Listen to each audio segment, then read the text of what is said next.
Mr. President, distinguished delegates, as is well known, after the tremendous commotion of the so-called Cuban crisis, the United States undertook certain commitments with the Soviet Union. These culminated in the withdrawal of certain types of weapons, but the continued acts of aggression of the United States, such as the mercenary attack at the Bay of Pigs and threats of invasion against our homeland, had compelled us to install in Cuba as an act of legitimate and essential defense. The United States, furthermore, tried to get the UN to inspect our territory, but we emphatically refuse, since Cuba does not recognize the right of the United States or of anyone else in the world to determine the type of weapons Cuba may have within its borders. In this connection, we would abide only by multilateral agreements with equal obligations for all parties concerned. As Fidel Castro has said, so long as the concept of sovereignty exists as a prerogative of nations and of independent peoples, as a right of all peoples, we will not accept the exclusion of our people from that right.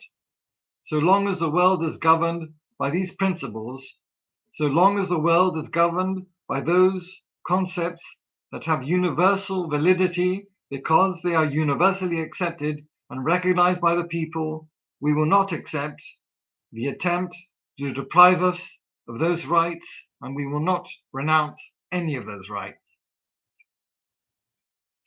The Secretary General of the United Nations understood our reasons.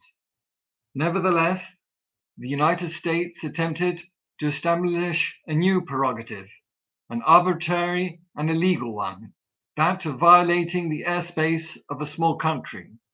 Thus, we see flying over our country U-2 aircraft and other types of spy planes that, with complete impunity, fly over our airspace.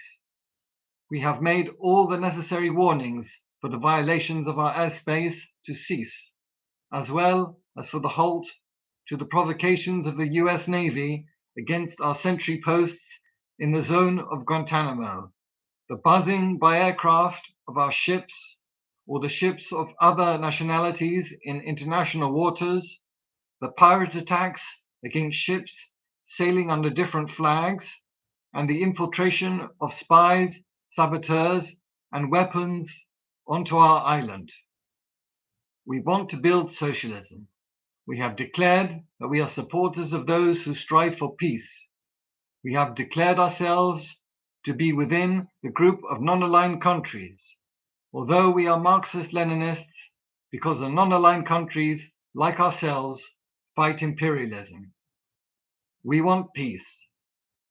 This new will of a whole continent of Latin America is made manifest in the cry proclaimed daily by our masses as the irrefutable expression of their decision to fight and to paralyze the armed hand of the invader. It is a cry that has the understanding and support of all the peoples of the world, and especially the socialist camp headed by the Soviet Union. That cry is Patria o muerte, homeland or death. Thank you very much.